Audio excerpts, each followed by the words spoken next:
Good evening. Welcome to our Township Board of Trustees Committee of the Whole meeting for Tuesday, December 11th.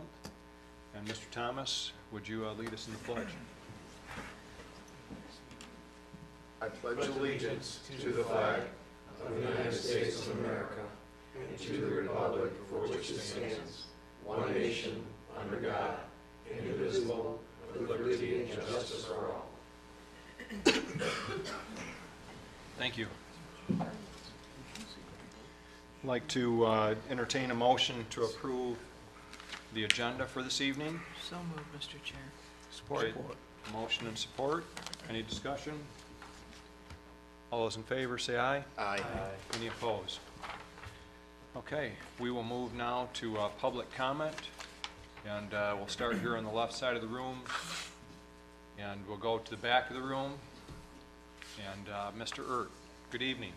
Good evening, Ed, 7212 Porter Road. Please take my comments constructively. It's hard to comment on something that hasn't been presented to you yet and heard it. So public comment becomes before the Parks and Recreation Commission for the budget. So I'm going to make my comments on it, and maybe it'll become clear once the presentation is here. But what I'm trying to do here is I'm looking at the agreement for the school, the city, and the township for the commission. And I see in here it says to operate, maintain land, buildings, recreational facilities. I don't see how that's reflected in this budget, okay? So I guess I'm getting to the point where this agreement doesn't really hold anything anymore. And I noticed that it says it's supposed to have an annual budget presented to the city, township, and the school board. Has it been presented to the city and the school board already for approval?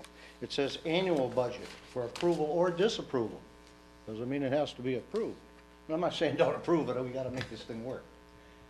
But it does say that their fiscal year is from May 31 through June 1. Why aren't we approving it in May or June or something like that? Why now? So I don't think this is reflected, but it may shed light once it's presented. But in the budget here, I notice under revenues, we have a senior millage that, and I won't really get into it because it'll take forever. Since 2016, it's been budgeted for $170,000. It has never, and it's also a budget of $170,000 in 2019. It has never received that much money. Why do we keep budgeting higher? For example, this year, year to date is $137,000. Last year was $145,000. We keep budgeting higher, and we use that money. How do we balance our budget? So I just don't understand how you can keep budgeting too high, more than what you really get since 2016. Then you have special project revenues. Okay, nothing is ever budgeted. Okay, your revenues, for example, in 2016 were $18,000. Your expenses was $25,000. Your revenues in 2017 was $11,000. Your project expenses were $33,000. In 2018, year to date is $28,000, and you got $80,000 worth of expenses.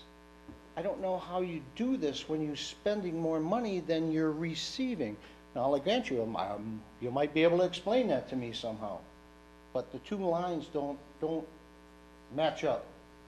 You got more expenses than you do have revenues. That's that one. Almost done. Todd Barnes, support him 100%. Best guy you ever had on that board, other than Joe.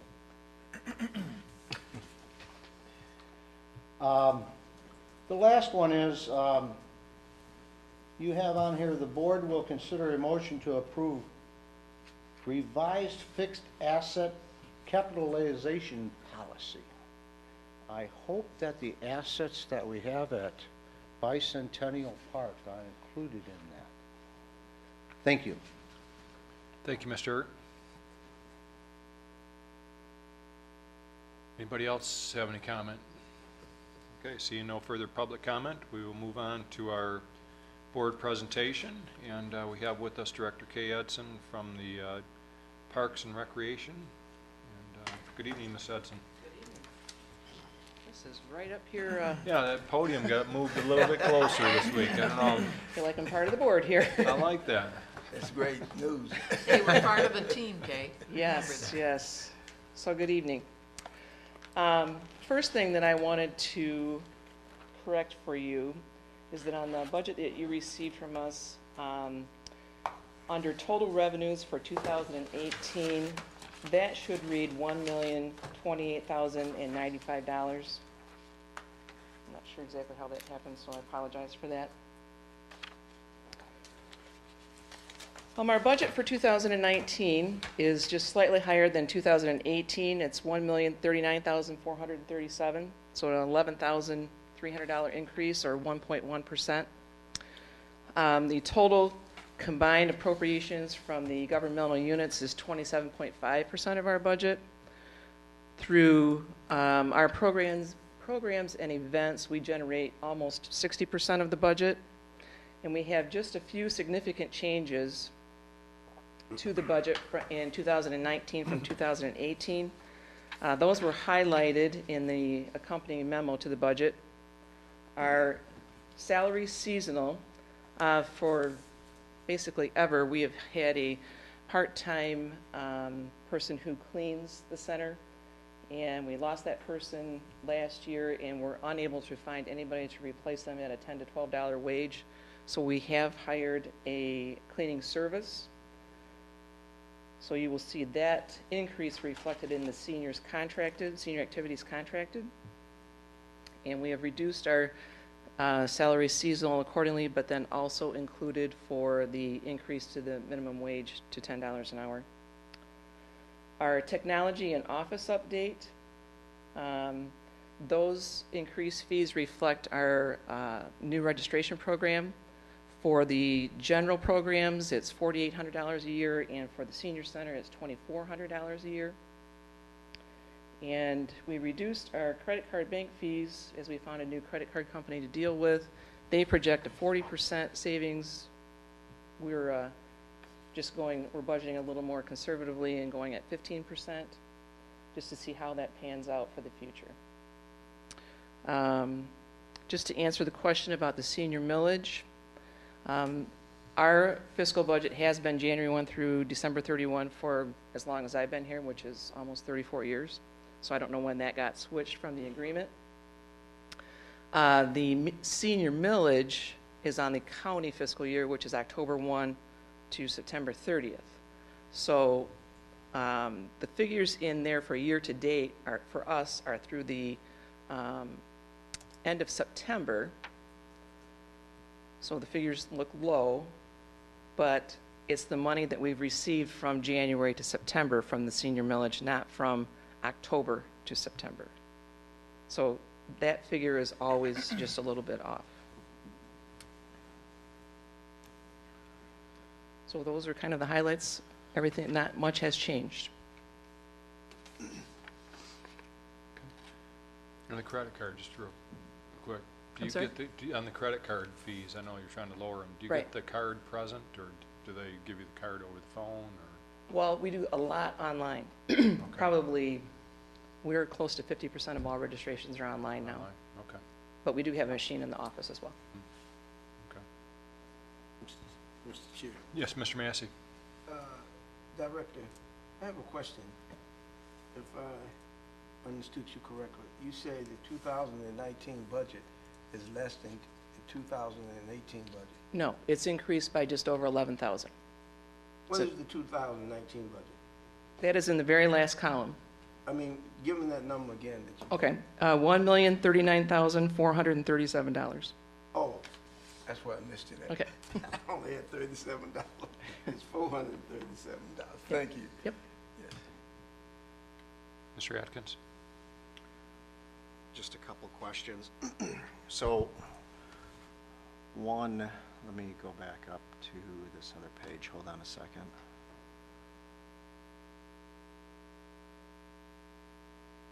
For miscellaneous revenue, Yes. Well, first, let me ask, year-to-date, what do you consider year-to-date? Is it It was the end of September. oh, end So of it's- September, yeah. okay. All right, that makes a lot more sense then. I was just going to question the rentals and the concession income, but that's September, so it just seems like it was about 20 grand less than what it has been for the last couple of years. Well, Was we there still have a rentals rentals coming down? in Okay, past that date, especially at the senior center currently. The senior center will rent through the end of the year. And November, December are big months for them. okay, and then one other, keeping in mind this was September, but then you have 3 months left in the year, I see, for administrative salaries, year-to-date, just over $245,000. Budget of $332, so that's about a $85,000 swing. Is that about what you would spend in the last quarter of this year, or? Well, we did, our recreation programmer resigned in June. So we didn't have somebody in that position. We had just an interim person. So we won't meet that projected number completely this year because we were working with someone at a lesser salary. Okay, thanks. Ms. Hudson, I understand, I guess the pool was closed for a while too, right, this summer? Yes. So that probably shrank. Where would we see some of that difference? 'Cause That would be in program revenues. So the pool, we had to start late because there were some repairs being done at the pool, and then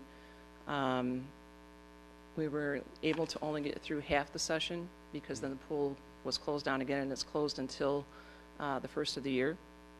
So we had to refund and credit everybody for regular swim lessons, half their fee. Then we had a aqua aerobics program that didn't even start. So and we had several people enrolled in that. Right. So that, looking here under miscellaneous, is it under oh, No, it'd be program fees under the first line under program fees and charges. okay.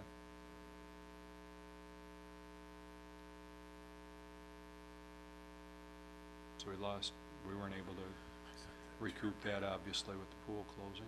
No, and it will affect the beginning of 2019 as well, because some people will have credits that they'll use to apply to if they re-enroll. Right, okay.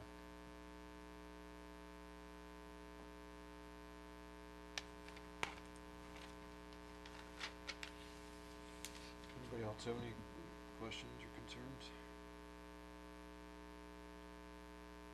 Just one other question, ahead, Mr. as I'm Atkins. looking through Yeah. this here. What is, oh, I see, it's informational only, never mind. Never mind.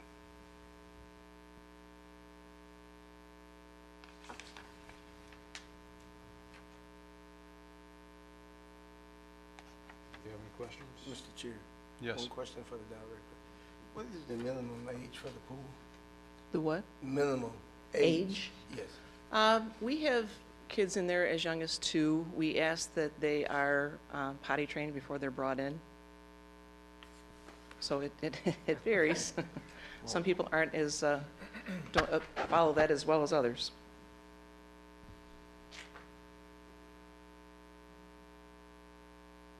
Later.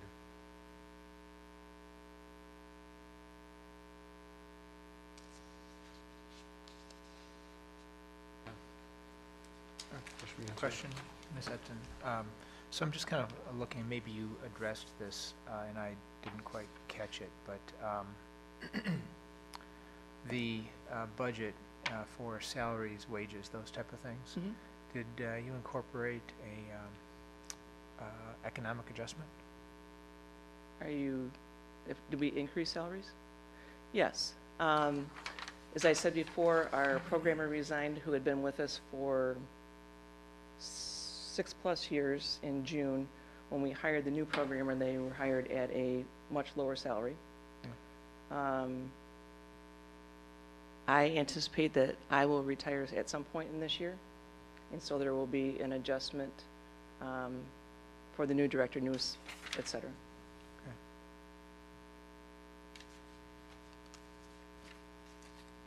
just looking the senior center, is that?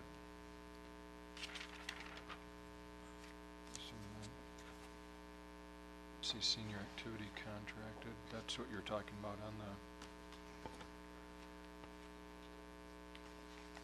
cleaning fees, or, Yes. okay.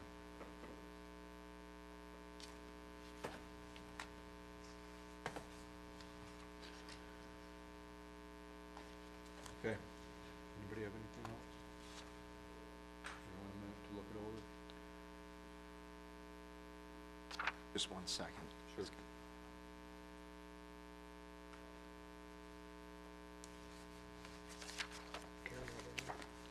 I'm not sure. I have a question and a comment. So when you do the performance evaluations or wage increases, where do you get, like, what do you go on? I mean, I'm roughly figuring it out, and you are pretty much in line with what the private sector is doing right now, a couple percent. Where do you come up with that number when you do evaluations on your staff? Well, our staff, comparatively to other communities our size, we've done salary surveys. We did one probably 2 years ago was the last time we did it. So we have a salary range for each position. Each staff member is given an annual evaluation. We're looking at increased responsibilities or change in responsibilities type thing and their performance throughout the year. Our staff, quite frankly, is not overpaid at all. I mean, in comparison to, they're not unionized, so in comparison to township employees, city employees, school employees, our staff is far below.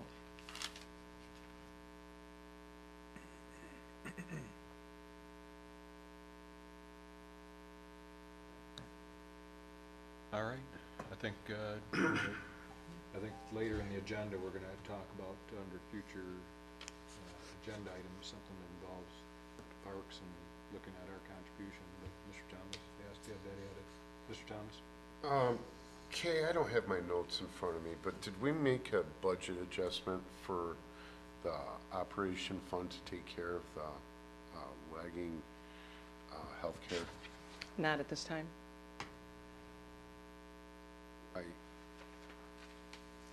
Why? Yeah,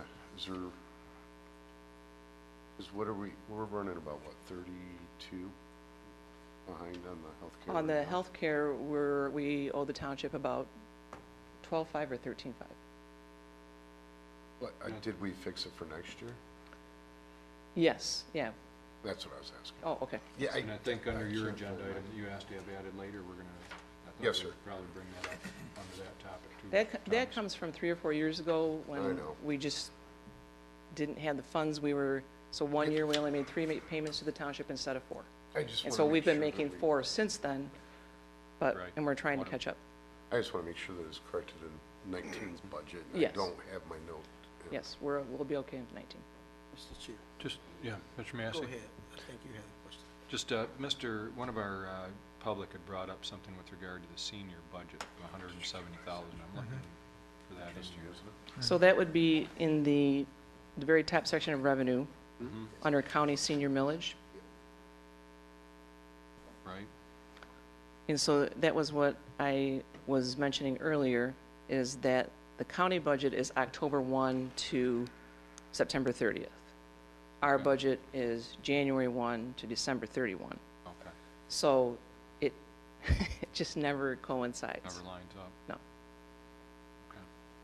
Mr. Atkins? One more question. I don't want to venture into HIPAA or anything, so Right. if you not quite sure how to ask the question around that, but just looking at the compensation summary, so if you look at, all in total wages and fringes, and you look at the health insurance and dental insurance and life insurance cost, they're kind of all over the board. Am I to interpret this like, okay, just open Jamie Weasel, health insurance is like half of his salary? Is that based off the package or the size of dependents and stuff like that, or? Yes, he was the last employee that we hired that was not just a single, coverage for the single Yeah. employee. Yeah, Okay. I think we're venturing into some Okay. HIPAA issues. Mr. Limit, I know our, Right. Mr. Laddie, any thoughts on that issue Yeah, before well, we I go mean, down that I road? think the point's been made, and so I think the explanation for the fluctuating costs, I think, is Okay. related to the benefits. Without getting into individuals or anything Right. else? Is That, that fair? yeah, so I'd like Satisfied. to, if it's regarding the health insurance, that, Well, if because I'd like to move on. I just wanted to say, they have the same health insurance coverages that the township employees have, and that's based on any individual employee. Are they, 3%.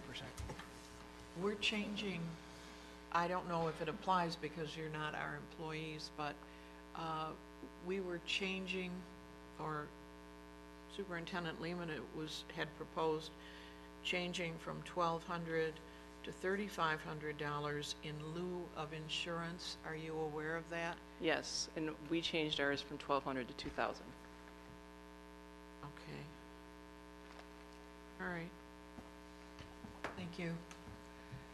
Okay. Any other Mr. Massey? Yes, my question to the director. The way we manage our park and rec, are there other townships similar to the way we manage?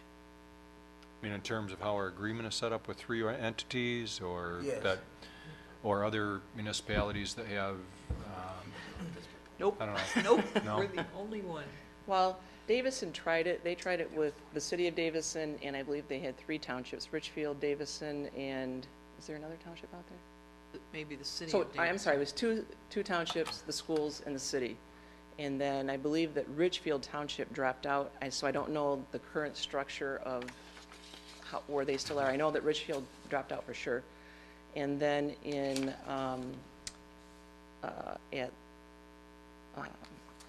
so it's called Southern Lakes Recreation Authority. So they passed a millage forming an authority. And so they have, I believe, 5 municipalities involved. But other than an authority or something like that, nope, we're the only one who's done this. So there's other municipalities that work together with other jointly, but they have an authority as opposed to Yes. a commission or Yeah. something like we have. Mhm. Mr. And Laddie? by the way, the statute identifies townships, cities, and school boards as being possible members in participation in joint recreation. This isn't something we invented. Right. It came out of the statute that way. Now, whether it works for you or not, I'll leave that. Sure. Ms. Lane? Okay, this is to you. You had the presentation at the last meeting by Trustee Atkins. Mhm. Do you have anything that you need clarified in there, or are you, I believe we're going to get together in a week and kind of rework that a little bit or okay? clean it up.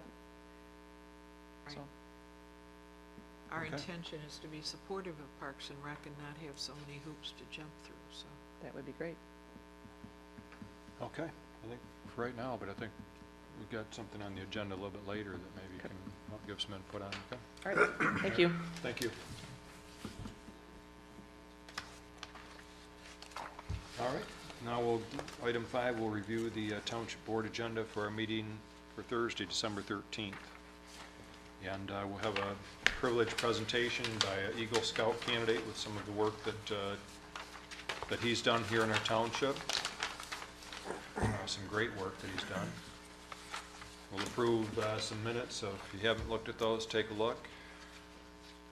And email Ms. Lane your potential changes.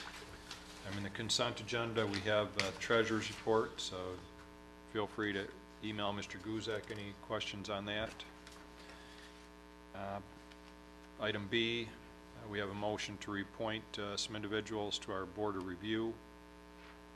Mr. Tom Wilker, Earl Hagan, and Wanda Jenkins, and William Rumminger as an alternate.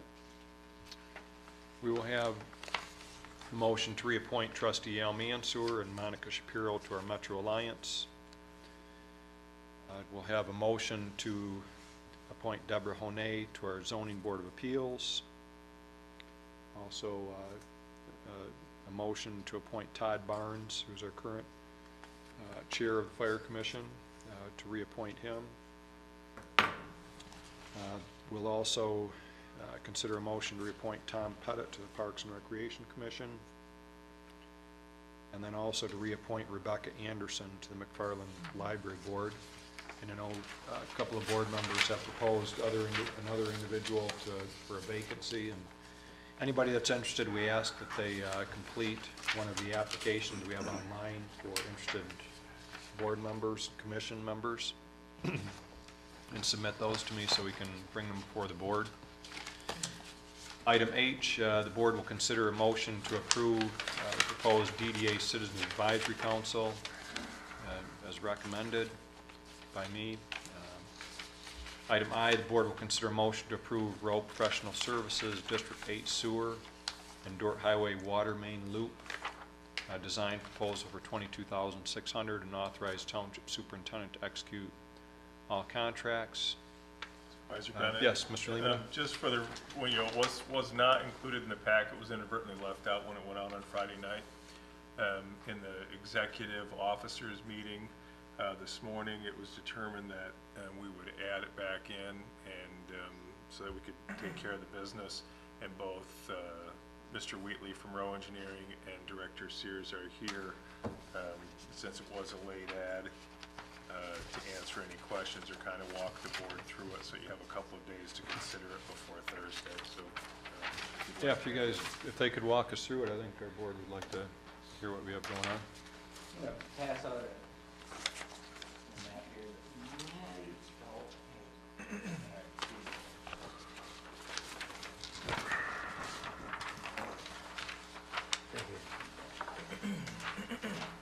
Thank you.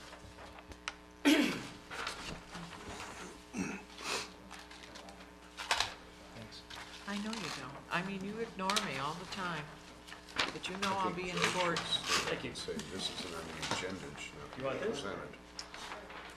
Water looping, it's fun. All right, So, if you hold this, Road. is everybody oriented with where they're at in this drawing? I apologize for, we kind of zoomed, I zoomed in a little bit because the Dort Highway Extension is kind of a large project. And so what you're looking at on the bottom of the page horizontally is the Baldwin Road, and then towards the top of the page is Cook Road. So we don't have the whole Dort Highway on there, but we have the portions that pertain to the water and sanitary sewer. So back in 2014, the township wanted to move forward with this what's called the District 8 sewer, sanitary sewer, which is shown in red on this drawing. And that's kind of it's an interceptor for the township. And this picks up a lot of the sanitary sewer drainage, mostly from Genesis Hospital, but it also goes a little further down to Baldwin Road and east to Holly Road and a little bit beyond. But this is kind of the main trunk line that's reaching its capacity, and in wet weather it flows, it can have some issues. So because it's such an important trunk line, we need to upgrade that, and that's been in your capital improvement plan for quite some time. It was designed, like I say, in 2014-15, but we wanted to wait until the township wanted to wait until Dort Highway's road alignment came into place. And there's a lot more to it, but basically that section that you see that runs north and south there along Dort Highway, we wanted to wait and make sure the Dort Highway alignment was set in place, etched in stone, so that this sanitary sewer would be right where we wanted it. So it didn't end up under the roadway or in some spot where it was impacting Genesis's future building, buildable area. So now that Dort Highway alignment just got locked in here this fall, so we know where that's going to go. The road commission did tighten up the right-of-way a little bit, so shifted the road a little bit, so we're going to shift that sanitary sewer some. We also, it looks like we're going to be able to purchase those properties around Pollock Road, right near the railroad, or I'm sorry, right near the Consumers Energy right-of-way, so we don't have to go around the houses like we had originally planned, so we're going to move that, straighten that up. Save us some manholes and save us some jogging around those homes. The rest of it is pretty much the same. And then as we move forward, since Genesis, down in the bottom of the drawing, bottom central, Genesis has been moving forward with their senior living facility. Down, well, actually, you can see it on the aerial. The phase 1 has already been constructed. Phase 2 and 3 are in the planning stages, but when that's completed, there'll be an entrance westbound out of that senior facility onto the new Dort Highway. So the theory was to loop the township's water system from Baldwin Road. There's a large main on Baldwin Road, 16-inch, and we're gonna run a 12-inch off of that and come in and loop that into that future road entrance into the senior village. So that was added in also to the proposed plan. So with that, our proposal is to make those adjustments, to add that water main design into the program, and then adjust the sanitary sewer to meet the adjusted alignment for Dort Highway. And then that also includes the permits that are necessary for wetlands and in the construction through the DEQ construction for both water and sanitary sewer. And then the other thing that the road commission would like to do is, and this is probably good for the township, is incorporate these two infrastructure projects in with the Dort Highway bid. So they'll be built together. So we'll hopefully see some economy of scale there with the larger contractor. It's all under one contract, which is good, because there won't be any issues with where one contractor leaves off with the sanitary sewer and water main, and the other contractor picks up with the road. So that's the plan. To take care of all those items, what we have here is a proposal for you to do those, and we've listed out what those items are. So Mr. Wheatley, I think part of the reason why we wanted to bring this before the board now, as opposed to waiting another month, is that this infrastructure is getting planned out right now. We wanted to lock this in, I imagine, while the road commission's going out for bid, what have you, and take advantage of the economy of scale. With, I know that meeting with consumers energy has jumped into it now, and they want some easement, and so we're trying to do all these things simultaneously, even non-motorized bike pathways. I know Mr. Lemata and I've had a meeting to try and incorporate that in the same project, and what'd be nice is we build that and we have everything included at one time, as opposed to going back a year from now and having to dig things up and get more mitigation and what have you. And the goal is to get the Dort Highway project, and this included, bid out in the first quarter of 19. So yeah, the reason why we got to get in now is we've got a lot of permitting to go through here, and that can take months. We want to get this bid out as soon as possible to get in the more preferred bidding season. Now I noticed going on the one that parallels Cook Road, there's a drain there right now, right? An open drain. Yes, the Seaver drain runs through there, and that's the existing, where the red line starts there in the left side of your sheet is where we're tying into the existing line, which runs along the Seaver drain. Oh, you're tying into one? We're tying in all that sewer that runs east-west at the top of the sheet is all going back where it is today. It's all going what? Back where it is today. We're just upsizing the pipe. Oh, okay. So we'll be taking out the old pipe and putting in a larger pipe. Oops, sorry. Okay. In the same location. The only place that's changing is we decided back in 2014, this main interceptor, the line in red, used to run in the backyards of the subdivisions there on off of McWayne, Timberline Court, so on and so forth. So we're getting that out of their backyards. So in case there's ever any repair, we're not messing around in their backyards where the woods are. Okay. So we're changing that into basically just a residential line that'll service those people, and then we're moving the main interceptor out into Genesis property. Genesis, by the way, is donating, this sanitary sewer actually will be outside of the road right away, just barely, and Genesis is going to donate that easement. And like you had mentioned, the other thing that's cropped up more recently is Consumers Energy is putting a new 24-inch gas main through there, and they also want an easement adjacent to our water main, but they'll be quite a ways away from it, that they'll be asking for Genesis for it also. Yes, Mr. Massey? Based on your experience, do you anticipate any changes once the project get in motion? Well, there's always changes. But we're hoping not many, they'll be small. But no, that's always an issue. And the thing, we're pretty locked into 90% of this because it's going right back where it was. So we don't see, and it's going back basically at the same elevations. So as we go, we'll be hooking in the leads that come into it, and we shouldn't have too much problems. The only issues that are unknown is in when we're going through this new area on Genesis property will be probably groundwater, because there's wetlands and things along those lines, but we were accounting for that in the bid process. Mr. Thomas? Jack, the blue line, the north-south section there, so you're going from a 16-inch water main to a 12-inch water main? Yeah, so that's a loop, But you're decreasing the size? yeah. Okay. Because we don't, I mean, this is just looping the water main, so we're tying into an 8-inch in the senior village area. Right, and then right, to right. to a 16 on Baldwin. This is more for fire flow and just water quality. And we're gonna propose the wetlands, we're gonna get rid of these wetlands, the proposed Mitigate 'em. wetland mitigation area? Yeah, we have to mitigate them, so we're not removing them, so to speak. So where we're impacting them to the north of the property up by Cook Road, we're gonna have to build new wetlands down.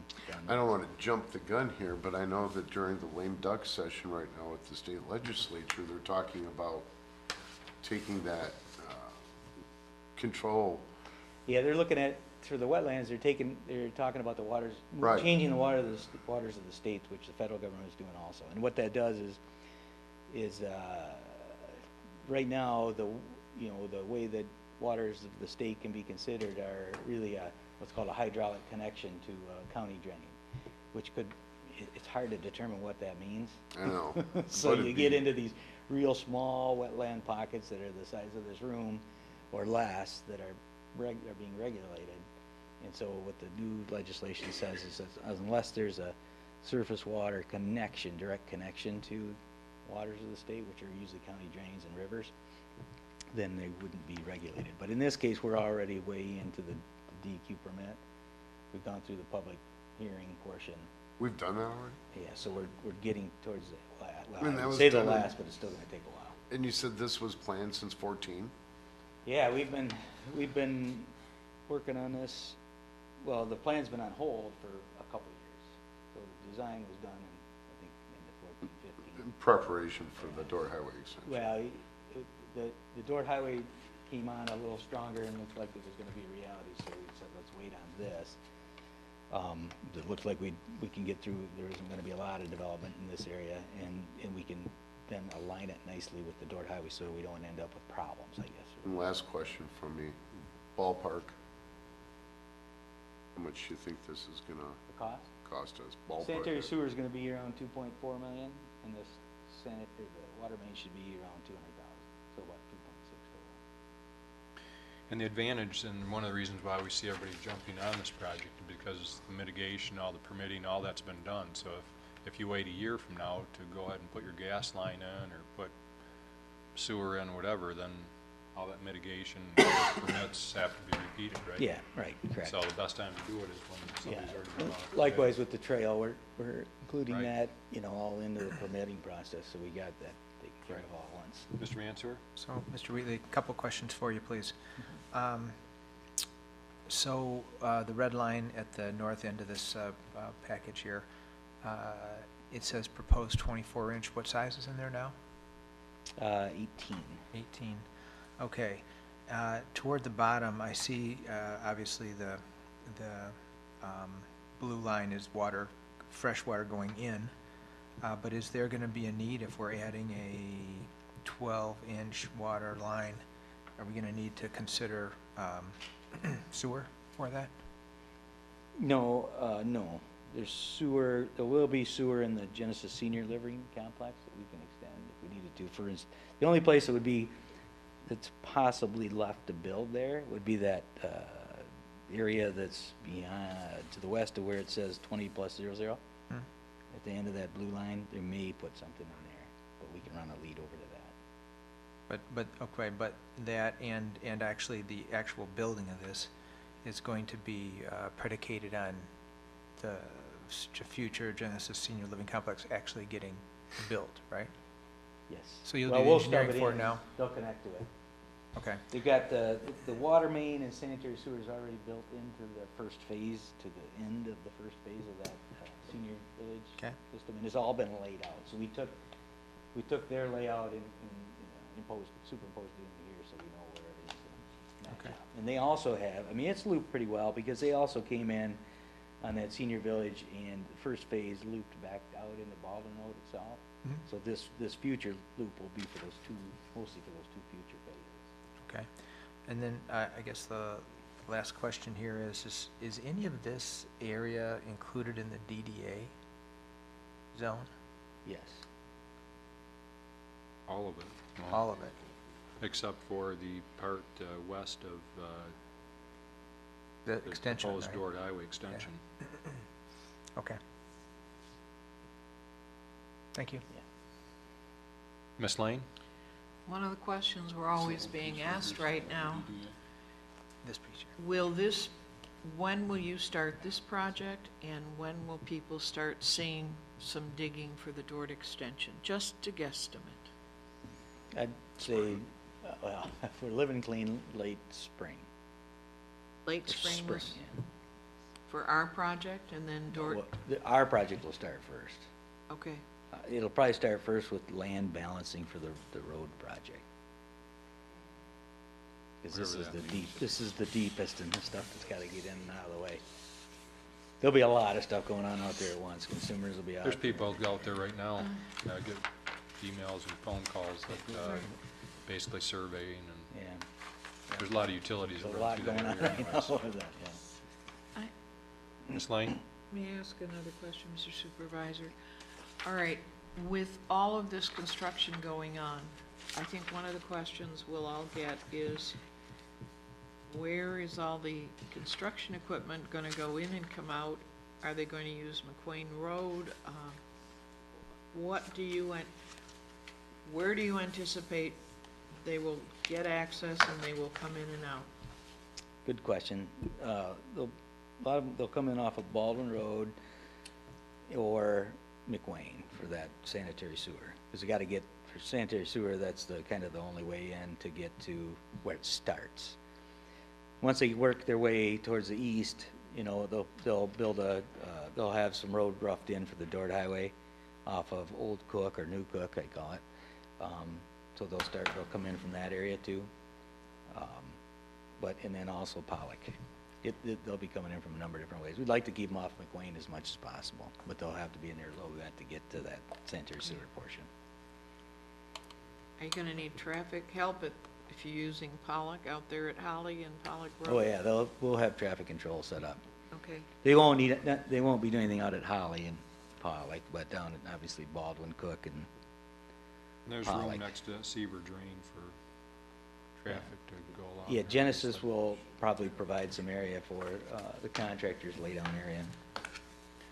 So one of the things you mentioned, Mr. Wheatley, was that, you know, when there's heavy rains, that this will help. So there's inflow into our current, we figure, what do they call it, I&I or whatever? Yeah, infiltration and inflow, yes. Whenever there's a heavy rainstorm, so this should reduce our I&I a little bit. Yeah, new pipe always cleans that up a lot, especially if you're, you know, that area that's going in the woods, you know, it probably hasn't been attended to for quite some time, so Right. it'd be nice to get it out of there and get where we can work on it. It's still gonna be So- deep in spots, but we'll be able to access it. So we could save a few dollars on paying for a little bit of infiltration. Okay. Ms. Lane? that map over there is not current, and people can you give us a map we can display in the lobby that shows us the current plan for the Dort extension? Oh, you mean the one out in the lobby? Mhm. I think the one in the lobby. That should be Yes. pretty current, but I'll check it. Okay, It might not have the sanitary sewer and water main on it, but right. would you like one with Just that on it? because I mean, we can give you one. residents come and ask, and Sure. I'm willing to make copies and put them on the counter, because when people come in, they ask the ladies at the counter, what do you know? No, we can get you a nice big one to put out there again. Okay, and Update it. right. Okay. Thank you very much, Thank Mr. you. Wheatley. Okay, you bet.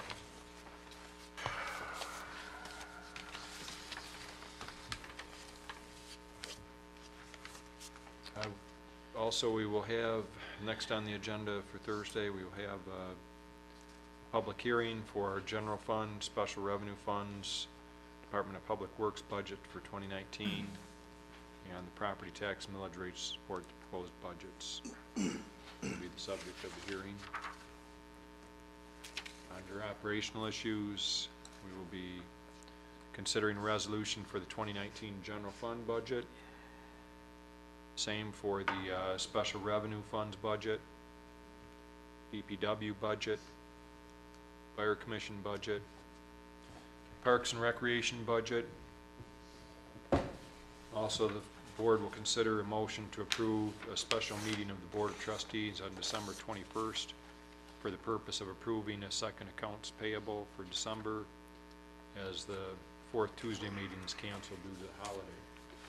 I believe we'll have, I think, Mr. Guzak, Ms. Lane, and I've heard from Mr. Atkins that he would be available. We do it in the morning? Would be,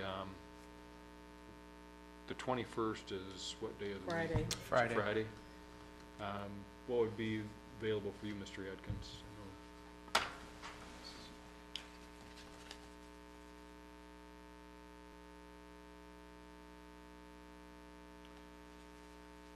Early evening after 4, available after 4 p.m. Can we do it 3? After 4. How many people are required? Won't we, Where you Four need to have people. 4 people. 2, 3. Mr. Thomas, you're available in the morning, Well, yeah, 7:30 sure, a.m.? I like it. how about 8 a.m.? I don't care. As long as, I mean, if we do it at 4, it's just gonna be a boom, boom, like the Okay, last one, that's gonna right? take a couple minutes. Is it a problem if we meet in the morning to the rest of the board members? I'd like to, Well, Lonnie can't. I could do 8 a.m. if it's brief. Okay. okay. 8, shall we set it for 8? Pay the bills and Yeah, can do 8 a.m. Okay. I Well, will first- post it, I'll and bring the Carolines. that allows staff to get it done too. Right, rest so they of can the get the day. rest of the day, Yes. exactly. Thank you, gentlemen. So they can pay the bills with that approval and the rest of the day. Right. Are you gonna be here? Okay, item G, Mr. Limata, do you want to talk briefly about the credit card policy? Everybody received a copy of that in their packet? Sure, before I move on, I just want to make sure the board, while we have Director Sostak here for the budget, you guys did see a copy of the adjustments that we made with the board, so I just want to make sure that those are all okay with what we Good have point. from the general fund, special revenue fund budgets. Just because while we have her here, she wasn't going to be here on Thursday Right. unless. Thank you, Mr. Limata. So those adjustments are in everyone's packet. Yes. And I think we rearranged a little bit on how it was laid out. So everybody Yep. received that? I had a different one, and I know it was sent to Trustee Mansour. I can send it out to everybody else too, but it really, what it captured was just some of the things we talked about. One thing that came up was we signed a new contract with school resource officers in the school, and it's going to be phased in over a few years, so that was $7,000 less than we had initially put into the September budget. We created that event for the holiday tree lighting, so we want to make sure that that's captured in the 2019 budget as well. We did have a reduction in the liability insurance of $20,000, which is accounted for. The increased contribution to OPEB, the decrease from the 7.7 mils that was dedicated for the campus projects fund. The board had determined that rather than keep funding that and putting additional into fund balance, that we would make that available for other expenditures and keep it in the general fund. So you note that. The increase in the capital projects fund for the 50/50 increase is noted, as well as some voting machines requested by the clerk. Contribution to the library of $6,000 was noted as well. And I think that covers everything that was impacted by the changes to the budgets that we've been instructed to complete. Mr. Massey? Mr. Chair, a thought comes to mind. The board out front, is that, The sign out Sign. front, yeah, the sign out front? that's from a different fund. That money is okay, available okay. just when Okay, it's allocated and ready. okay. Mr. Atkins? Back to the credit card policy, we kind of went over that pretty quick. Is that an item we need to take action on? Is this a new policy? Yeah, if we're done with the budget, I'll walk you through the credit card Oh, policy. if sorry, I that's thought okay. we Sorry. skipped over. Well, I didn't stop at the budget stuff, so I think Mr. Lehman had just wanted to make sure we were fine with that. Are we going to need Actually, everybody was sent a copy of the budget. If you want a hard copy of it, we can produce that. It's just, Yeah, I can create it. What I wanted to do is make sure, it's really time consuming for us to do the hard copies of budgets. So I wanted to make sure there were no more changes before we did it, because it takes a couple of people an entire day to put these packets together. So I wanted to make sure that if you guys are comfortable with it, and I just need to know how many of you want a hard copy. I don't want to produce them if it's not needed, but I'll make one for everybody on the board if everybody wants hard copies, and we'll be happy to do that if everybody wants them, or I know One word. Trustee Thomas. or if you want to wait until everything's completed and then we get a copy. I would rather wait till everything's completed and we get a copy. It's, I mean, if there's no other changes, this will be the one that you're going to approve on Thursday. So if we're not seeing any other changes, there are no other requests, then I can do it now at that point, if you guys are comfortable with it. This is the budget that is gonna be approved on Thursday. And it appears that that is the case. How many of you would want a hard copy? Everybody, or? Lonnie? No. Trustee Mansur, did they put yours together for you on that? I didn't see it. Okay, it should have been put together on Okay. Monday. It's probably either in finance or Maybe my it's office. somewhere there. Okay. I'll find it. So I have a question about the Sure. budget. Yes. So, the budget's prepared, based on recommendations from the departments, and we've all had a chance to look through all those. Is there I'm going to call it kind of a backup budget, or a look at the budget if we, were forced because of some economic conditions to take a hard look and to kind of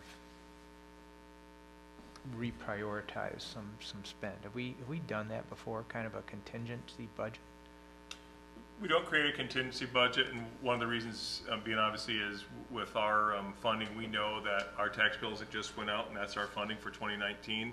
But if the market were to turn and we had to begin to prepare for imminent, disaster, so that was coming up in future years or 2020, certainly you could be able to make some changes to reserve funds. I mean, you can amend the budget at any time, and at any fiscal year, at any point.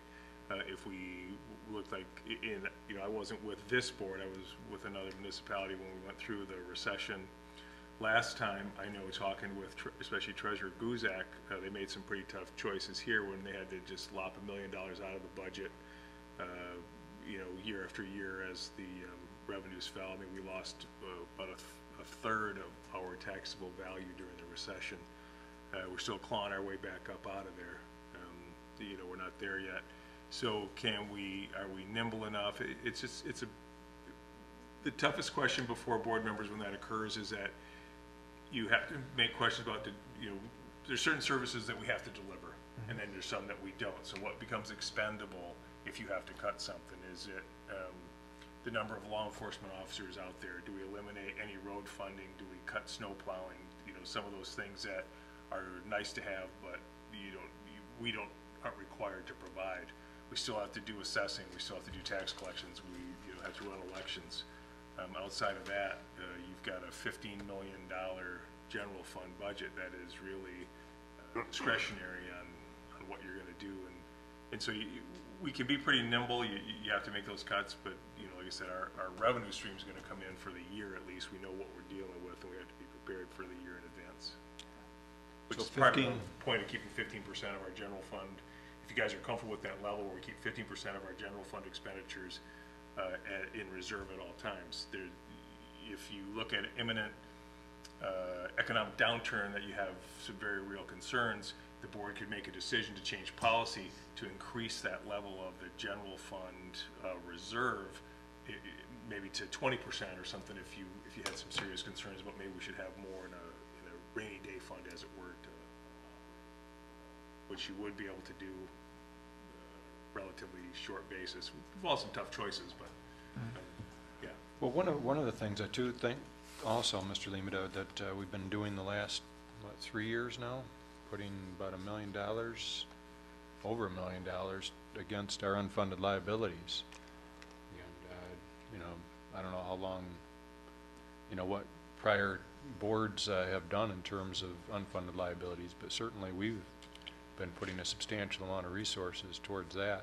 And I mean, that's needed regardless of whether we're in a recession or not. We don't want to get any further behind on those. So it's one of the benefits that we've had as a community is our, like you said, we're not quite where we were in 2007 or 2008 levels yet of taxable value. We're still working that, but they were able to maintain services. I don't know of any services cut through the recession.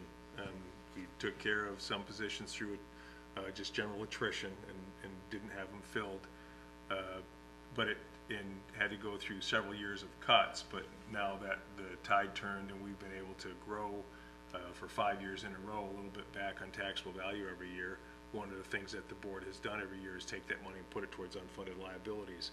That certainly makes us better off, better prepared to meet future demands by going after, and we haven't, you know, initiated new programs and you know, a lot of things like that. Went on a hiring, you know, let's get more people.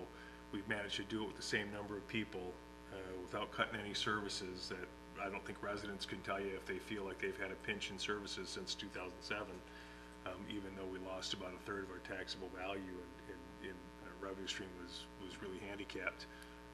But yeah, I think right now, as we experience the small growth every year that we've been experiencing, all those excess funds have been going towards unfunded liability, and I think that's credit to the board to continue to look at that vision and reduce our long-term liabilities. Makes us more nimble as we move forward. So increasing our efficiencies, paying down our unfunded liabilities, continuing to grow the township. You know, really, when people are saying, hey, my taxes are going up, it isn't because anything this township board is doing it. I mean, it's either voted by residents in the county or the township, and that's may increase their taxes, but this board isn't doing that, certainly. Whereas township operating goes, most people are paying considerably less unless they've had new construction for operating millages for the township than they would have been paying in 2007, obviously, because the housing values dropped so precipitously. And again, we're slowly but surely bringing them back, but even then, they don't come back like they drop. They can drop in a year and lose 30% of their value, but we can't grow them back 30% a year later. It takes a number of years to get back up. Okay. Okay, if we move on now to the credit card policy, and I don't know, Mr. Lehman, would you like to run through some of the changes that we've made? So the board asked us to take a look at this, and we went through it, and both Director Sosak and I have gone through and made some changes. I went through and made some initial changes on a lot of things that were kind of, there was a lot of verbiage in there that didn't really belong in there, and then there were some issues that we wanted to address. First and foremost, Public Act 266 requires us to have a credit card policy, and they give you very specific things that must be included in that policy. It also has to be adopted by resolution. That's why there is a resolution attached to this. If you look at some of the highlights of what the changes were in here, it's not really, I mean, it was really more to tighten up the policy. Number one, to make sure that everybody understood that it wasn't just for the township credit card, the Visa card, but that it actually includes gas cards, the retail store cards, which are Sam's Club, and then general purpose credit cards used by township employees and officers. There was in the old policy, it said that we encouraged people to use these in an emergency, but in reality, you know, people are using their credit cards on a regular basis, and that's okay. It's not, we're not telling you to restrict the use of credit cards and use cash and get reimbursed, or see if we can get payments. We can control it a lot better if you are using a credit card. It does spell out who, the last one had individual positions that were eligible for credit cards, so we hired a new building and planning director, for example, and he wasn't allowed to have a credit card because he wasn't in our old policy. So we changed that so that who gets a credit card can be determined by the superintendent or finance director in the absence of a superintendent. We also have it so that we tightened up about lost or stolen cards. Unauthorized expenditures require full restitution. And again, it still keeps in here that the board is to be notified immediately if transactions do not appear to comply with the policy. Everybody's required to submit their documentation so that we have receipts and a verified reason for the use of the credit card. We also have violations of the policy on the last page that are spelled out specifically, rather than just, I think the last one said violation of policy could result in immediate termination, up to immediate termination. What we did with the language here is violation of township credit card policy by officers or employees who use the township credit card in a manner contrary to this policy shall be subject to the following disciplinary actions as deemed appropriate by the superintendent: reimbursement for unauthorized expenditures, verbal counseling, loss of credit card privileges, a written reprimand, suspension, termination, and up to criminal prosecution, depending on the severity or the intent of the violation. So what we're asking the board is to review and pass a resolution, just update the policy. We think it spells things out a little more clear, got rid of some of the verbiage that didn't really belong in there any longer. It does hit all the Public Act 266 requirements, and more clearly spells out what occurs with violations of use.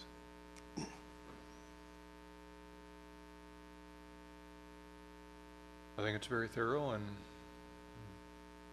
any concerns or suggestions, Mr. Atkins? Just one question. Do any outside boards, commissions, anything have any of our credit cards? No. Okay. It's all internal department heads or above. Or executive board? Or the executive board. Okay. If you have any questions, email Dennis or Kathy or myself, Kathy Sostak, before Thursday.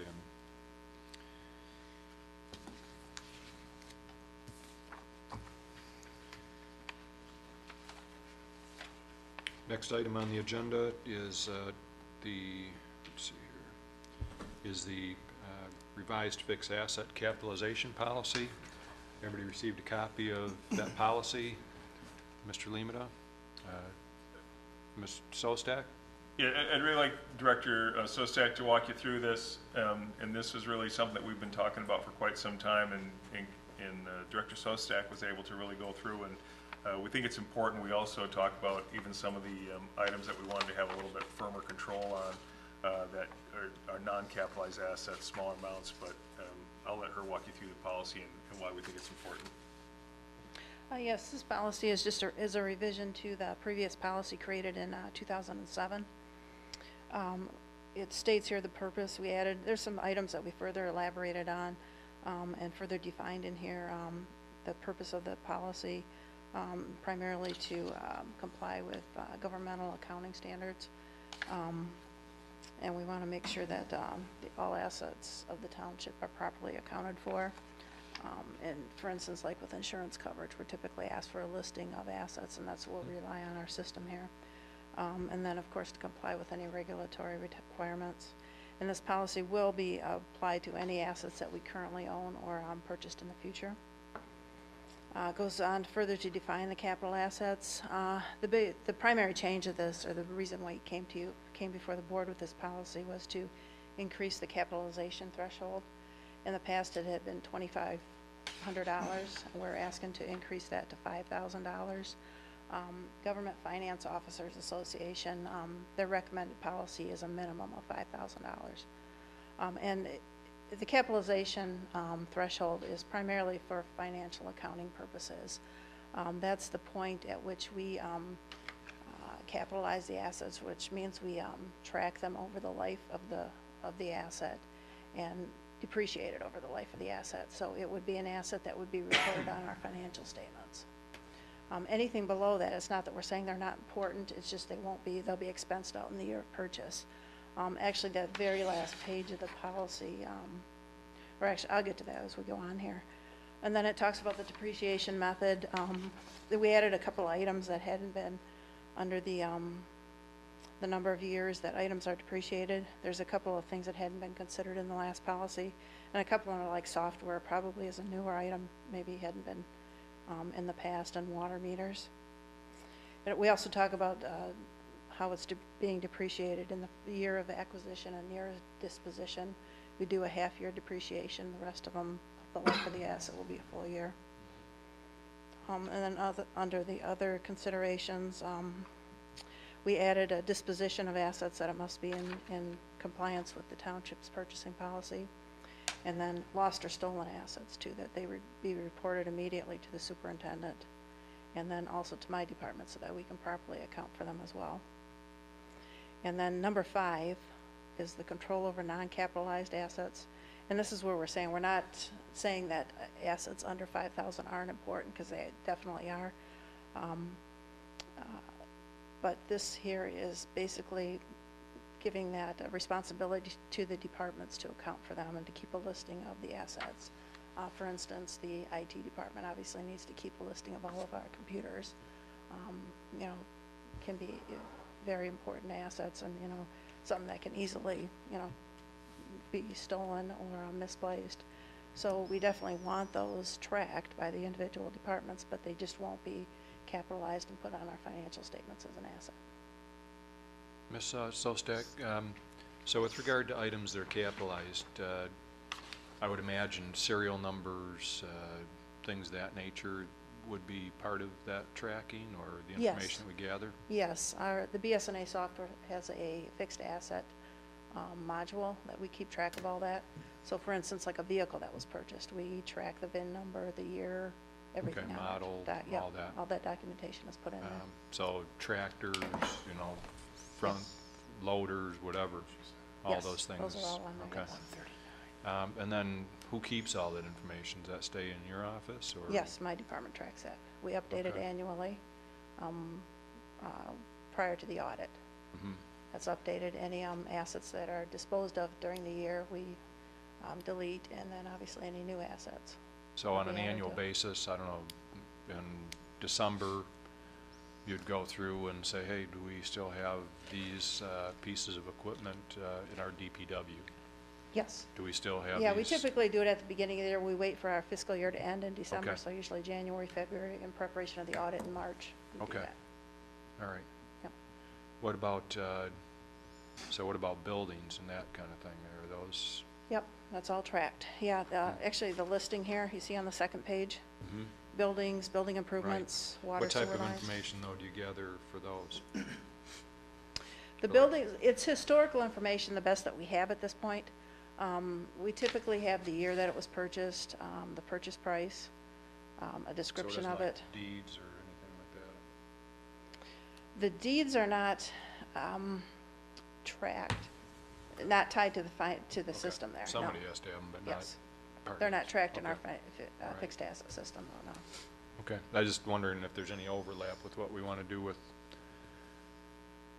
with our tracking of our documentation, and what have you, that we're talking about with our task force, but, All property records, like those deeds, deeded easements, that kind of thing would all be under the purview. okay, all right. Mr. Mr. Massey and then Mr. Chair. Mr. Atkins. Director, I have a question. Building, do you assign a specific number to a building? No, there's not a number assigned to it. So It's how- on our listing and with an address. That's how it would be Well, identified. I just happen to use a building as an example. But if you have an asset that is small in nature, okay, but it's a big ticket item asset, so how do you track that asset? It could be easily misplaced. So how would you identify that assets if you didn't have a number assigned to it? Just by listing. I mean, there is actually, if you want to say just a random number assigned to them, like 1 through whatever, and it's just added each year. Yes. But by listing, we go through that listing every year. And typically, I mean, the largest amount of our assets are in the DPW department. So, Okay. you know, the senior staff accountant does it at the end of each year. She'll actually sit with the director, DPW director, and go through that listing and update it based Will that upon. be tagged or something with identified? So No. one of the things that we've talked about is that we're gonna, everyone's gonna love us in January, but we wanna really look at the baseline and go through this thing and anything, and I mean, these chairs, your office furniture, we want tags on everything that identified as property of Grand Blanc Township with a unique number to it, and it's gonna be assigned to everybody, and then we'll have them annually look that over. So we really want everything tagged from IT equipment to office furniture and everything in between, and so that everyone's held accountable for everything on there. It becomes part of the permanent file. We can put it in personnel file, they've signed on it, and they update it every year. So if they get new monitors, for example, we're gonna dispose of the old ones, there's a paper trail that we can show exactly what occurred with all of those, including right down to, you know, a drill for a DPW or something like that. A question. Sure. How often do you do a asset inspection? If you want to call it, I call it an inspection. An audit? Yeah, asset audit. Yes. Well, my department does not conduct one. Last year, we actually had, or actually this past fiscal year, I think it was back in March, we had an individual from the insurance company go through and he walked like all the cemeteries, inspected all the buildings, everything. And that's from the listing that we provide them from our fixed asset system for insurance purposes. So he actually did that, but my department does not actually do that. That responsibility is lied with the individual departments in the past. So will that be a department head function, Mr. Limita, to go through and verify their list of assets each Yeah, January? we'll create an internal policy on it so that department heads are responsible for everything and all of their employees within their departments, and then they'll be responsible on an update on an annual basis to make sure that those records are correct. And obviously it behooves everyone to make sure that they're correct, because if they were to separate from employment and we're asking them where the desk went out of their office, or, you know, where something else was missing, toolkit, there's going to be a reason why the department heads want to make sure that everything's accounted for. Right. Mr. Atkins, then Mr. Mansour. Have we had an instance in any of the assets where it was in our interest to do any type of accelerated depreciation? I don't know that we've actually done accelerated depreciation. Typically, if something is disposed of prior to being fully depreciated, just that salvage value that would remain on the books is just written off at that point in time. Okay. But I don't know that we've ever actually identified, at least not in my tenure here, we haven't identified any assets that needed accelerated depreciation. Thanks. Mr. Mansour? So I have a couple questions. We've spent a lot of time talking about unique identification for our assets for tagging them, which is probably standard practice in many places. But that would be a separate policy and procedure from this Yes. capitalization Yes. procedure. Typically, well, primarily, I think what we're referring to is the smaller assets below the $5,000. And those are actually termed attractive assets because of the fact that they can easily be stolen or, you know, misplaced.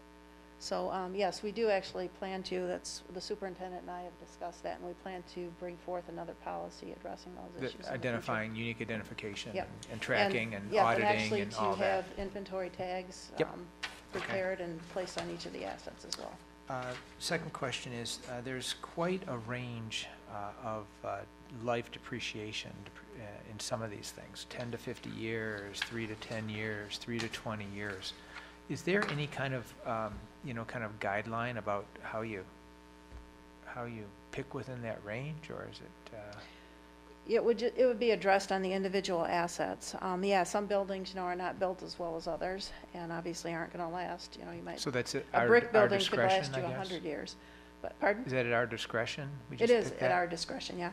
These are typical standards. I realize it's a wide range, but there's so much difference in such assets. A vehicle, a police car could last you, maybe 4 to 5 years, and a dump truck could last you 20 years. So, you know, there is a, depending on the type of asset, we always talk with the department head and discuss the expected life. But the Of the state asset. tax tribunal has guidelines that they accept, right? For, I know for business, for example, computer, you know, the useful life would be about 4 years as opposed to a lathe, you know, the depreciation on that would be 15 years or 20 years. Mm-hmm. So I imagine there's some guidelines there, not that we pay personal property tax, but I would imagine it follows probably similar guidelines, or? I believe they're similar, yes. I believe they're Mhm. very similar to that. But like I said, we do leave some leniency in the years. We don't specifically say 5 years on an asset. That's why we have a range, so that we can look at the individual asset and identify what we expect to be the useful life. So I guess this last question, it's not really, I guess, pertinent to this policy, but do we have any kind of a regular review calendar for our policies? I mean, do we look at them every 1, 2, 3, 4 years for updates? Is there anything formal like that? Are you speaking, Mr. Mansour, of all of our Yes. policies? So the last time there was an extensive review was 5 years ago, when every policy was gone through and readopted by the board in 2013, reclassified. I say all, or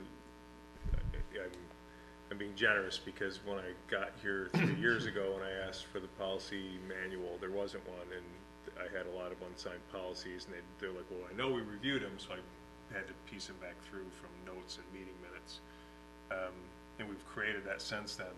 We've gone through on a systematic review of several that we had concerns with and have been updated over the past at least 3 years since I've been here that I can account for. But there was an extensive review where you'll see a lot of them that have a date of 2013 on them, where the superintendent at that time had his administrative assistant go through and rewrite all the policies and verify that they were compliant with current laws. Mhm.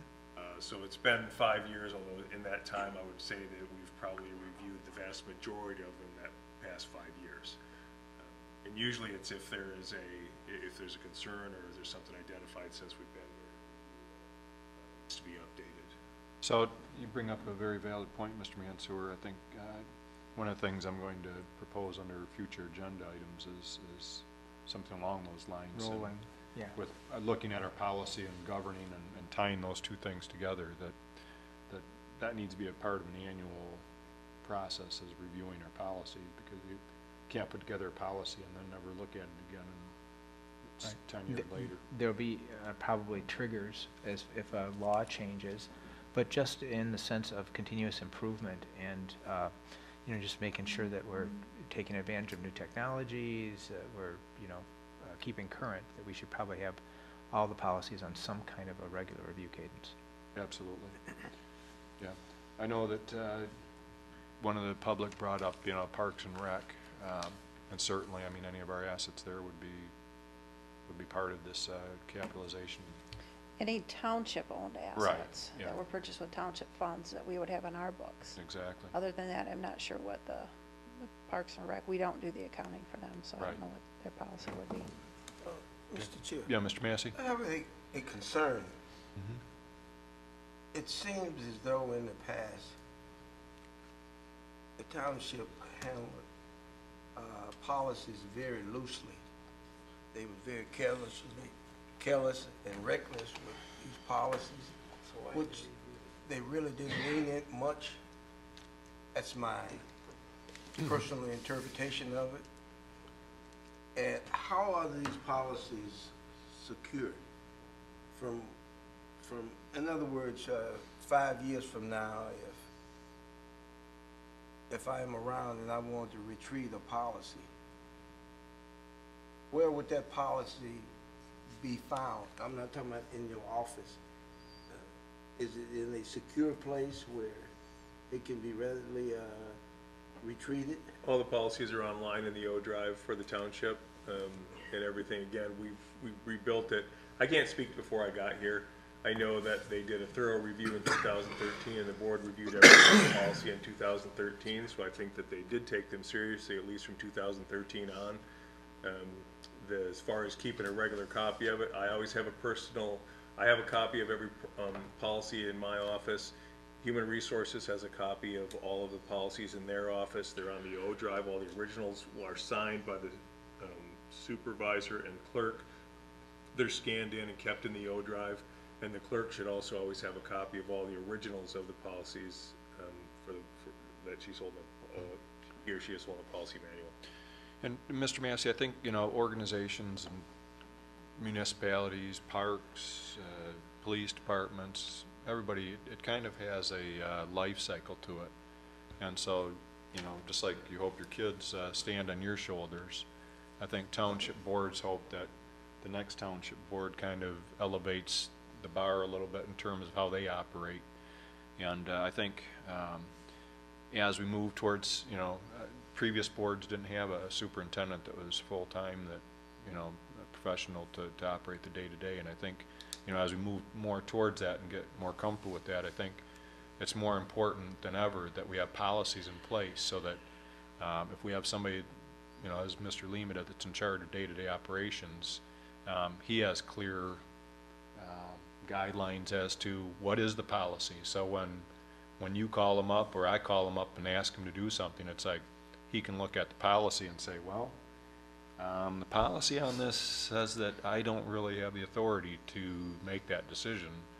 And so he knows that his job isn't in the balance because he didn't do what you said or I said to him, that he has a policy that the board has put in place and spoken as a group and said, hey, the board says this is what I'm supposed to do. I can't just do it because Mr. Massey or Mr. Bennett, want this done. And so I think, you bring up a very good point. Where are those? And I think, the public has a right to see what are those policies as well. So I think, as I mentioned before, I think under future agendas, I want to talk a little bit more about how do we make those policies, how do we review them, what things are missing out of those policies that could help Mr. Lima to know where some of the boundaries are, or what, things people can ask of him. So I think, we're moving forward, and we're gonna build on what we have already. Mr. Thomas? Director Sostak, through you, Chairman, to Director Sostak. Getting back to the assets with the Parks and Rec, I think the easiest way would to go back and anything that would, capital monies, i.e. from the cell tower or the millage monies that were used for capital expenditures from this board for Bicentennial Park. For example, we bought a mower dragger last year, 2 years ago. That's our property. And next year we've got some projects coming up. I don't know how in depth you want to get with the inventory. I understand the 5,000, but the inventory with, trash can, trash receptacles, that'll be coming out of our millage funds next year, the year after. But I think Director Edson probably has a list of such that we own and then what the commission owns. But what about shared assets? Are we going to get dig deep into that too? Because I'm not sure if we have any shared assets. Well, shared assets, meaning like the senior center, the buildings, that type of thing. I don't believe those are on our fixed assets right now. I don't recall seeing those. I know Perry House is, because we purchased that one. The senior center, I don't believe we have on our list of assets. The library? The library is not owned by the... Because that's our asset. Well, it's shared. 60/40. I guess that would qualify as shared If asset. it's a commission, It's Yeah. shared asset? if it's owned by the commission itself, we do not keep it. Well, on our commissions assets. can't own real property. Yeah, it's historically, all those were prior to my arriving here. I've been here for about 4 years, and Well, I'm not sure how they accounted for it in the past. All I can go from is the listing of assets that, Well, going through this, I mean, since this is a new procedure, for example, the tractor, the dragger puller, Kay, what do we spend, 30 grand on that?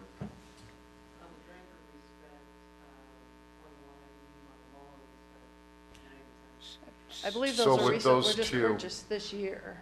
Right, Then, so, yeah. but that would Those will be on, Yes, if it was purchased by millage funds, yes. Can Because I, the millage was assessed by the township. So, Yeah, Mr. can- from a Mansur? financial So that will accounting go on to standpoint, this? yes, they will be Board- added to our fixed I think, assets. yeah, Yeah, Mr. Mansur has a just point a of point of order here. clarification. So we're kind of bridging off into identifying assets, what belongs to whom, and what levels we ought to keep track of. Can we put that on as a future agenda item? Because this agenda item is really around the capitalization change. We're gonna capitalize all of it, no question, Right. but The as far as capitalization identifying the Well, equipment and what have you. through you to trustee Mansur, that's what I would just want to see if shared assets and the capitalization. The whole asset is a extremely important, valid, and I think it deserves a topic of its own. So we'll put that on its future, well, you're working on that whole identification process anyways, and we'll put that on there. Okay, anything else with the capitalization? Thank you very much. I think it's something that, you know, you and Mr. Lehman have brought forward that is excellent, and I'm glad we're going down that route. Thank you. Okay.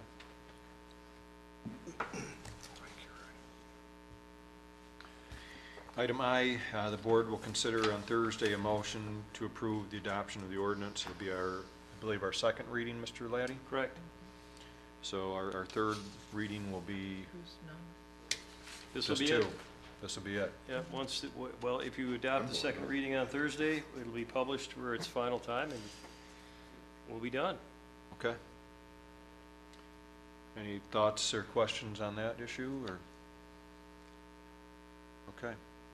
And we'll also have a resolution. These are, I thought that was gonna be in our consent agenda, or maybe it is. We're gonna have a resolution about the zip code change.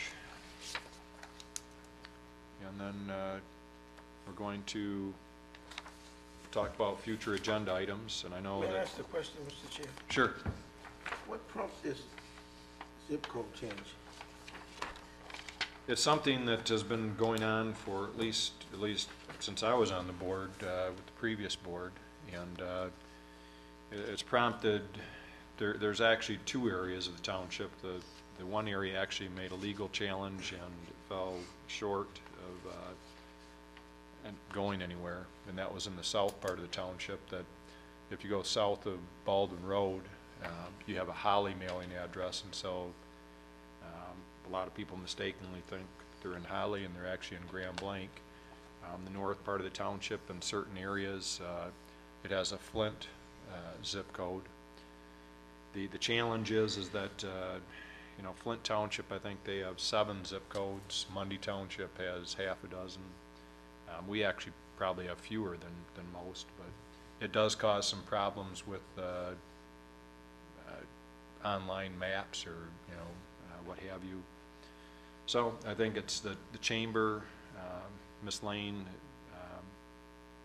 and I myself have had a task force that trying to work to see what can be done on it, and so it's a resolution to attempt to be used to influence some people in Washington D.C. to make the change. But it's a postmaster general call, and we'll continue to work on behalf of our residents, see what we can do on that. But my concern is that our residents are well informed that this is not something that's going to happen overnight, that there's, if you do a search online for this issue, you'll see many municipalities that have attempted this issue. And there has to be very compelling reasons, and so anyways, I'll leave it at that. Okay? Yes. Okay. Mr. Thomas had brought up at our last board meeting an item that we said we wanted to bring up on the agenda this month, and it was with regard to some needs that the Parks and Rec may have. I know, you know, we received funding from our cell phone tower that's located adjacent to the park, or in the park, and that comes to the township, and the township uses that for Parks and Rec. We talked about 2 separate items. One is Parks and Rec possibly needing one-time or ongoing allocation, increase of their allocation that the township provides to the Parks and Rec. And so I think we were talking about two different issues. One is the cell phone tower revenue. The second one was, does the Parks and Rec need more money from township and possibly the city? So, Mr. Thomas, did you want to discuss that? Yes, what I'd like to do is, instead of changing the prior board's wishes on using the cell tower for the capital needs and the needs of the township, what I would like to do is to make a one-time expenditure of the amount of, Superintendent Limita? What is the, Director Edson, what's the exact, to the 30, Well, I think what we're looking at, to Mr. pay for Thomas, the fourth quarter? Yes. I can have that number for Thursday if that's what you're. so what would you like to do, Mr. Thomas? What I would catch like to them do up? is to get the Parks and Rec Commission current on the fourth quarter payments and the monies that's owed to the township for their health care. Healthcare. And I think that dollar amount, if I can get back to this. Well, let me just give some background to our board. I wasn't gonna get into it, I was Well, just I just asking want to for make sure money. that, because I think, I see a few question marks popping up, but at some point in the past, and I think Ms. Edson spoke of it earlier, that at some point a few years ago, I believe that could only afford to make 3 payments in that particular year towards their health insurance, and it's due quarterly. Since that time, they've been making 4 payments a year, but just have never been able to make that Catch up on that 5th one payment payment, that, yes. you know, from years ago. And so in January of each year, you're paying, you know, part of a premium for the prior year. Correct. And we can get that dollar amount, but I think Mr. Thomas, what he was asking is that we make a one-time payment to catch that up. The other thing that made it difficult this year was for the pool to be shut down and you having to refund, you know, Correct. substantial amount of money back to residents through no fault of the Parks Commission. So, and I think... That's exactly, thank you, Superintendent. Well, the other thing that we talked about too, Mr. Thomas, was if we're gonna make a one-time payment, I think the split between the city and the township is 60-40 on most contributions. Is that Yes. accurate? Yes.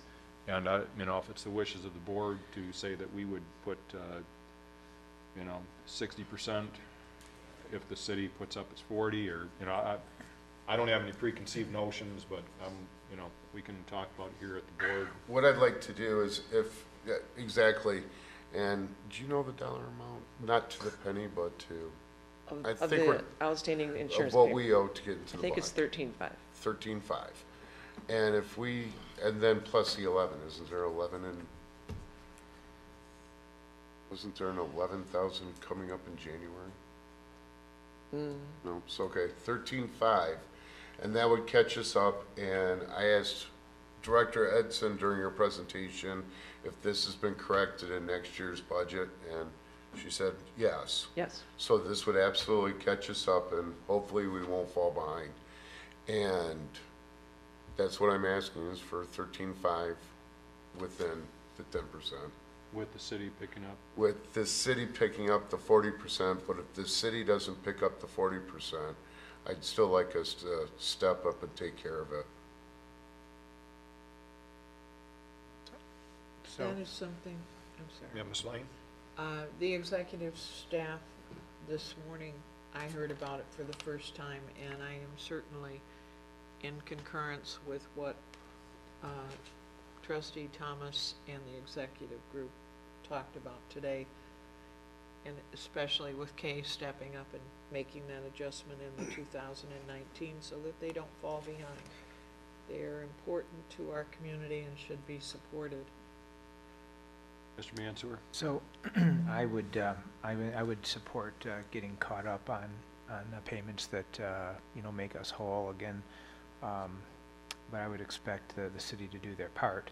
But I would certainly be in support of that. But I would not really be in support of coupling the discussion with anything related to revenue generation. So it would be a one-time thing out of our, whatever fund would be appropriate, would just be would be something I could support. Mr. Atkins? I agree with Trustee Mansour. The only thing is I can't support getting into a continuation of a precedent of subsidizing the city or whatnot. So if the agreement is 60-40, that's what I support and nothing more than that. Mr. Limita, we would need to make a budget amendment for this, or how would that play into our finances? We may not even have to make a budget amendment on that amount. I mean, 13.5, I would just have to look at what was available. I mean, Okay. we certainly can. There's money in the general fund. Okay. So we're not. Okay, so you we're know, okay on standing that. here. I mean, we could if we had to, but I think that we would probably be able to move that forward without a budget amendment. Director Mr. Chair. Sosek, you Okay. agree with that? Mr. Chair, Mr. I have a Massey? concern. Or we can sell the dragger. We coming up on approving the budget, and now you didn't have no prior knowledge of this? Well, this wouldn't be for next year's budget. This is Right now. right now. Well, that's what I'm saying. You had no prior knowledge of this. No one had any prior knowledge that this was coming. So we're bailing out the parks. In essence, that's what we're doing. So why are we bailing out the parks? Well, I mean, when I think of someone bailing something out, I say, that tells me somebody made a mistake along the way. So what was the mistake? Well, what I was. I asked the explaining- question, what was the That- that's- mistake? What I was explained is that this has been an ongoing thing for the last 4 years, Superintendent. well, let's let Ms. Precedes Hudson. me, I don't know. Ms. Hudson, Well, we had a series of budget cuts continually for about 5 years in a row, and had no way of making it up. But we still had to provide our health insurance. So we were paying late. And for 1 year, we couldn't make that final payment. but since then, probably the last 3 years, you've been making four Yes. payments a year. And so it's just trying to get And that. all the years previous to that. Right, so it's trying to make that fifth payment in 1 year. We could continue going down this route, but just for cleaning things up is what I think we're trying to do, so. I think if Trustee Mansour brought up earlier about what do you do if you're suddenly faced with declining revenues rapidly like we went through, that is exactly what we did. We cut our contribution to Parks and Recreation during that time. And again, out of necessity is one of those things that where you're going to make the cuts from, and certainly they were going across the board, and Parks and Recreation's contribution was one of those things, and that's where this initially started. Is that correct? Yes. I'd like to have everybody in consensus. It's nothing recent that happened that caused us to get behind. It's something from years ago that it's just, Mr. Massey, we just want to get current so that we start the year with, it's a lot easier to look at things that are all in one budget year. I'm not disputing that, Chair. Mm-hmm. Mr. Chair, let me ask you a question. Sure, This is my first time hearing it, right. okay? So why it wasn't mentioned last year? That's my main concern. Okay. I'm talking Right. about good management and excellent leadership. I'm not talking about, well, we're gonna bail them out because they Right. faced a few bad years. Good But no point, one has ever mentioned it before. right. So I'm very suspicious of leadership when there's a need for something and you wait to a specific time to raise the issue. And it's been going on for how many years? Probably 3 or 4. Okay. And this is the first time the issue has ever been raised, right? Yes. Okay, that's my concern. Ms. Lane? As Director Edson explained, it happened 3 or 4 years ago. That was a previous board, and most of us weren't there. Doesn't matter. And we have found that sometimes between our various boards and commissions, we need to work on better communication. And so it was for me also today the first time to hear about it, but I know that we are getting our ducks in line. She's adjusted it for 2019, and so that's why I have no problem making a one-time catch-up contingent upon the city also sharing that responsibility. I think, Mr. Chair, Yes, think, Mr. Massey. Madam Clerk, I don't think you understood what I said. Let me try one more time. You brought in the previous board, right? Which board was in charge last year? This one, I thought I made that clear, okay, Right. that it was not raised last year. all right. It's, I think, you know, part of it is that we're trying to do a better job every year of governing and looking at things, and if this is something we overlooked, then it's on our head, and you raise a very valid point, Mr. Massey, and I think every year we're looking at how do we do things better. So, you know, we're looking at the fire department and saying, how do we run that more efficiently? How do we look at our expenses? You know, we've never had a cost allocation study done. Well, we've had this millage in place, this joint operation for 10 years. Why did we decide to do it this year? Parks and Rec, we decided, you know, the value stream mapping, we could have done that last year and said, you know, why are these decisions, you know, being made this way? And I think what we're trying to do is continuous improvement, I guess, is the only excuse I have, Mr. Massey, for why are we doing it now. We're going to continue to try and do things better each year, and we're going to look back and say, why did we ever do it that way? You know, when we find a better way, or we look at, you know, the future and we advance, we're going to look back and say, boy, I can't believe we ever operated that way before. So, with that, we ready to move on to the next topic? Mr. Chair, do we want to put this as an action item since it's on the agenda as a future agenda item? Can we put this on? Is this board agreeable because it's this year that we want to address it? Can we put it on Thursday night's agenda?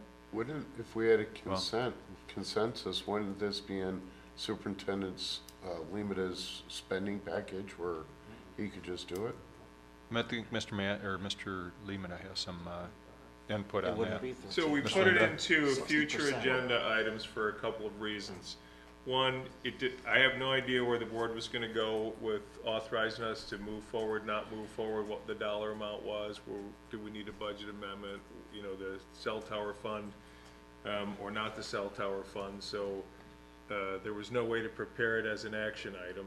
You do have a meeting that you're going to approve on Thursday for the 21st. So if you have made a decision, and if it's contingent upon depending on the motion you make, if it's contingent upon the city also agreeing to do 40% of it, then that, you know, you can't really make a decision on Thursday. Then you could put it on that special agenda of the 21st. If you're just going to do it and you're going to authorize it and you find out that it's $13,500 and you just want to authorize it on Thursday, you can do that on Thursday from the future agenda items. It doesn't preclude you from taking an action if you so desire.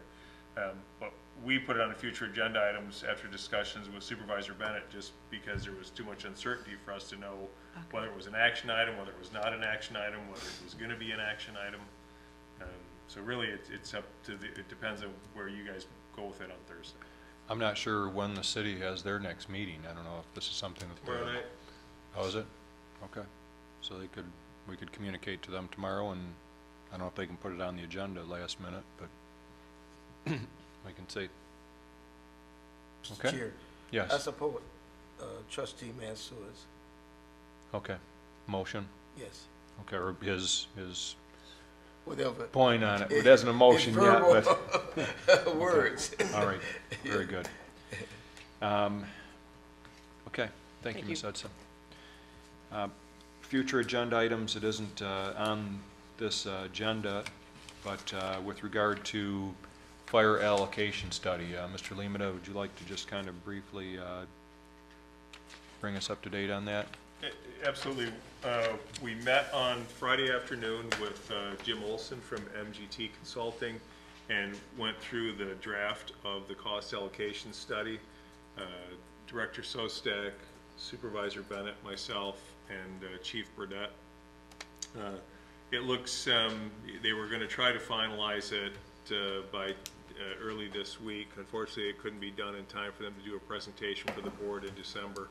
That will have to take place in January, although you will get copies of the results. We went through the preliminaries. We looked at, I think they had 5 comparable departments that they reviewed.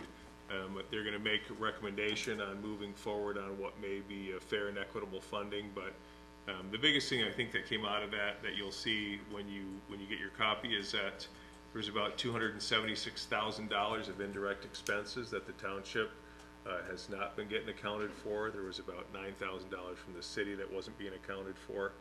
That needs to be accounted through the Fire Commission. It's going to change how we move forward, because those are directly reimbursable costs that we need to have come back to us.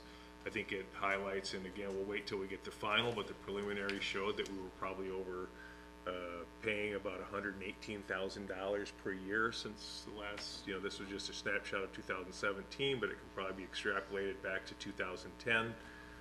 It's going to be a very interesting study. We'll be able to make some really good fact-based decisions on it. Really look forward to getting it. We should have those in our hands maybe even later this week. We'll get those disseminated out to the board as soon as we get the final copy, and then we'll look for the presentation in January. But I think it's going to provide you with some information that will really help you make fact-based decisions on however we proceed moving forward with providing fire service for The city was participating in the study as well, right? They were. The city, through their attorney, and had sent it to Mr. Laddie, made some requests that we provide an amendment to our initial agreement in order to secure their participation. In exchange for the items that they asked us for, they agreed to pay 20% of the total cost. I did send a request to the city manager, copy the attorney and the mayor. It would be $7,200. That would be their 20% of the cost. I have not heard back from them as to when we might expect that payment, but they were providing information. In fact, I know the city manager did the same as I did, signed off that the information was accurate and complete. I know that they had provided some supplemental information after that, which was probably deemed inappropriate, as far as they were just trying to do something differently than the way we did it, so it would have made the results less than acceptable from a consultant standpoint. But I think, I know they're looking forward to seeing the results as well, and as soon as they, I'm assuming that they'll cut us a check maybe at their next meeting. I don't know, but it's $7,200 that they agreed to pay as long as we met certain conditions in that amendment. We put every one of those conditions in the amendment, was signed and added to the contract, so we kept our end of the bargain. I have no reason to believe that the city won't keep their end of the bargain. Have we had to pay the entire amount, or what's been paid and what's outstanding? We've been invoiced for $24,000 so far and paid. Upon delivery of the final report, we'll be invoiced for the remaining $12,000 of the study. Mr. Chair. Yes, Mr. I have Massey. a question for the superintendent. It sounds as though that you are going out on a limb, making all of the, arrangements for the city to participate, and the city is not being reciprocated. Is that a fair statement? I will say this. We needed their participation in order for this to get the validity of the study to where it should be, right? We needed them open their books and provide the information. You really start with the certified, audited financial results as your baseline, and you go through, and then there's a lot of questions about how you allocate different indirect funds. On the city side, they're not employees of the city. We're the employer of record, so we do all the benefits administration, labor negotiations, contract administration, payroll, all of those things. We clearly have much higher involvement. The city, because they're not employees of the city, have very minor interaction with the department as far as on an every day-to-day basis. So, but even that having been said, we need their information to determine what the true costs were, and they did provide that information. I know that the representatives from MGT were at the city on a couple of different occasions gathering information. They were at the Fire Commission and gathered information. They were certainly here and had unfettered access to all of our department heads, because in order to figure it out, you really can't just pick the fire and go through there. You got to determine how much time finance spends, and what about GIS, IT, DPW. I mean, you go through every single department and you look at what needs to be allocated for that department to really keep the fire department or fire commission up and running. All those costs have been allocated. The city did participate in that.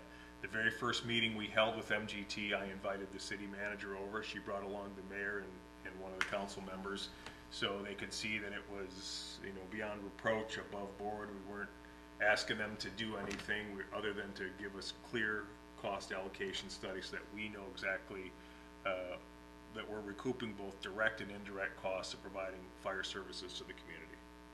They did participate. Trustee Massey, we'll have a final result of what that looks like. Based on a email I saw earlier, I think that they may question, because they provided some information after the initial information was provided. They had provided some additional information to the consultants and asked them to use it. The consultants did not use that information because it would have skewed the entire study. They wouldn't have been able to look at you with a confidence interval and say, yeah, this is equal. It has to be equal. If you determine it based on one way for the township, you have to use that same methodology for the city. You can't use two different methodologies and determine how much cost allocation should be amongst departments. So I think the results are fair, independent. This is what these people do. They do it nationwide, and they're very, very good at it. I think they'll be impressed with the results of the study. Supervisor Bennett was able to see it on Friday. I'm sure he can tell you that as well. Yeah, I would agree, and I apologize for diverging from what's printed here, but I felt it's important that everybody knows it's coming as a future agenda item in January, so. I think we're all looking forward to it. Okay. With that, we'll move on to board reports. Mr. Mansour, anything with regard to Planning Commission Metro Alliance? No, Planning Commission, so we did receive the initial bids for the master plan.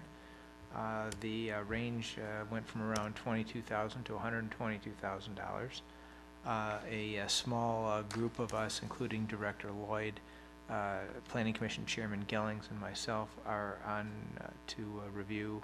Well, we met initially. We took the 5 or 6 bids that we had, narrowed them down to 3, and we'll be conducting interviews next week with the idea of kind of making a recommendation to the Planning Commission probably the following meeting.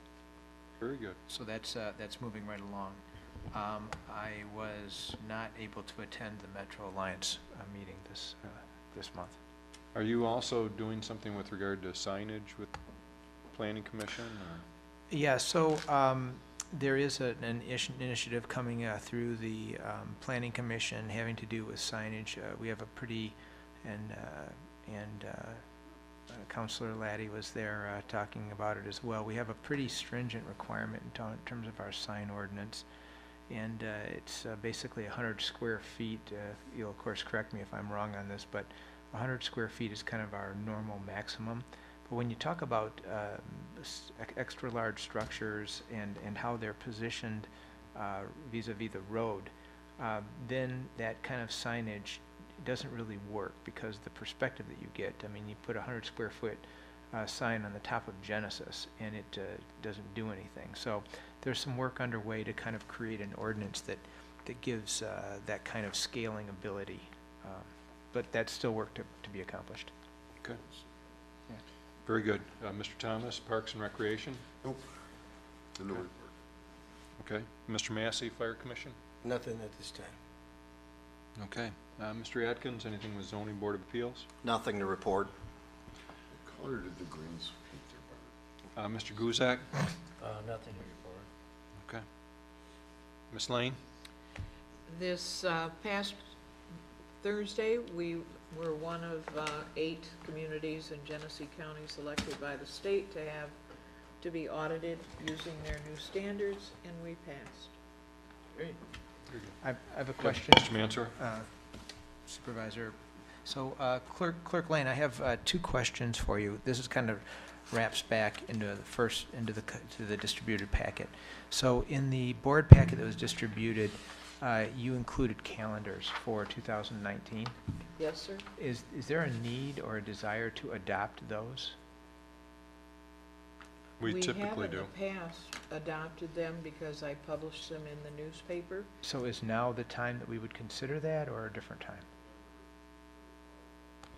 Usually, we'll take that up after our first meeting, after the beginning of our year, basically, so, yeah, I mean, In December is usually when we do it, Mr. Laddie. Sorry to correct you.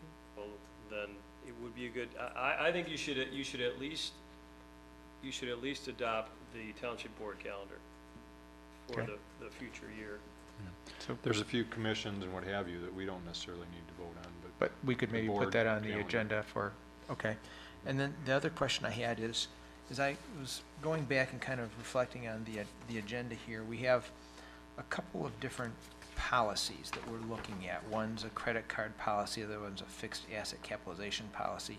On one of them, we chose to call it a resolution, and the other one, we chose to call a motion.